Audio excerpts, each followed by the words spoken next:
This short video provides information on how to make a line graph using Excel. Line graphs often represent measurements over time. For example, in a longitudinal experiment, one might ask people at different ages of their life whether they like adventurous sports like bungee jumping or roller coaster riding, or what we call sensation seeking. And one can see from this graph that measured at 10 and 15, they tend to peak, but then their preference for these types of sports goes down as they age. But line graphs oftentimes represent learning over time. And that's the example I'm going to use for this video. So I used to do research with honeybees, and we would capture a little honeybee in a matchbox off of a feeder, bring it to the lab, and let her out on a little bit of sugar water. And this target stimulus here has a certain odor. And she would fly back to her hive, drop off the sugar water, and then fly to the window where she would find the targets that might offer different amount of food. So, for example, let's say the blue one always provided 20% of sugar water, which is a pretty high concentration. But the yellow one provided 10% sugar water, which is still pretty good. The question is, if she has a lot of experience, will she learn to land on the blue one and not the yellow, because she prefers the blue because it has more sugar. So she could fly in, she could fly around. Oh, she made the wrong choice. But she still has some of the sugar water. We let her taste the other one. And then we remove those targets and put two more for her to try. Oh, she just made a right choice, okay?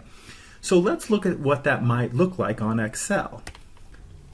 So over here along this row represents different trials where she gets to come in and fly and make a choice between the blue target that provided the high amount of sugar water and the yellow target which provided about half the concentration.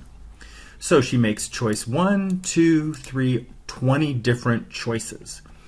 Now we're not going to just run one animal, we're going to run 10 different honeybees. So we have 1, 2, 3, all the way up to 10 subjects. So she might make a bad choice here. It's the first time, she doesn't know. Then she gets it right, but she's an insect and she has to learn, and then maybe she chooses the yellow one, the incorrect one here.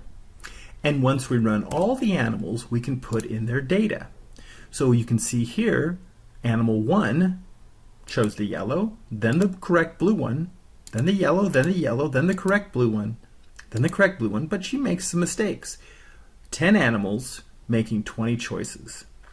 Now we're going to take an average across all animals for each trial. So how I do that is I go equal, and I spell out the word average, and then I put a left parentheses, and then I can highlight all the data that I want to average. Right parentheses, and there it is. On the first trial, all 10 animals averaged 50%. Well, they get a choice between one or the other, so they get half of them right and half of them wrong. They hadn't learned anything. Now, I can take this same thing, I can copy it, and I can paste it here. And now this looks at the next column. Another way of doing it, if you zoom in, see that little green square? If I grab it with my mouse and I pull on it, and I pull all the way to the end, it fills in all those spaces. So you can see here on the 17th trial, it averages all of these. Now, let's go ahead and graph that acquisition or learning curve. I'm going to highlight it, insert, and then graph. Now there's a lot of graphs I can choose, but since this is a line graph, let's choose a line. I'm going to come over here, click on it, and there is my graph. Let's make our graph look a little nicer though. So I'm going to come here and put plus, and I'm going to do the side. This is the y-axis. It's so important that axes, the x and y axes, are labeled. So this is the proportion of correct choice. We give a 0 when they make the bad choice, the yellow one, and a 1 when they choose the correct one, the blue one in this case. Let's label this. These are the trials. These are we can call them choice trials. We have 20 of them. All right? I'm going to make this look a little nicer. We can give this a title. We can call it Learning in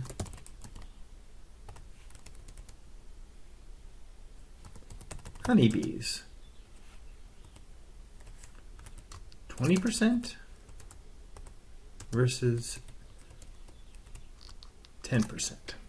Okay? Now I'm going to make this look a little nicer. If I double click here, I'm going to get some options. So up here is a paint. I want a nice line. So I'm going to put a solid black line there. And I'm going to do the same down here. I just think it looks nicer. Now, these are the proportion they got right. This is if they got 100% correct. This is if they got 20% correct. Now, you can keep these lines in. I think they look fine. But I tend to get rid of them just because it's a preference of mine. I highlight them, I get rid of them. But I will insert a shape, a line, right at 50%. Because 50% is chance, right? They only get two choices, the yellow or the blue, so 50% is chance, meaning they've learned nothing. I'm going to make that black. I'm going to also increase the font size just a little bit by highlighting everything, okay?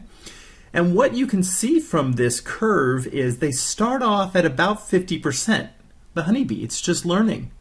But after experience, after tasting the 20% blue, which is really good, and the 10% on the yellow, which isn't as good, they begin to choose the blue one more and more often till towards the very end, they're choosing it about 80% of the time when averaged over the 10 animals. And that is an acquisition function. You can also see there's a lot of variability because, imperfect. These animals are imperfect and they have to learn. This is the average over all 10 animals.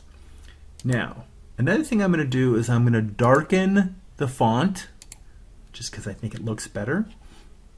And I'm done with my graph. I'm going to take my graph, I'm going to copy it, I'm going to bring it into the worksheet where it says paste the line graph. Now I'm going to right click, and there's a lot of ways of pasting it. I think you can paste just the picture, and there it is, just like that. Another thing you can do is you can paste just like it is. And that way, if you make changes on it, you can make changes on the graph itself. You can't do that on a picture. Okay? And then I'm going to answer my questions. What was the independent variable? Independent variable was concentration of sugar, 20% and 10%. So I'd write that here. What was the dependent variable? Well, it was a measure of their choices, the yellow or the blue. So that's what I'm measuring, their proportion of correct choices.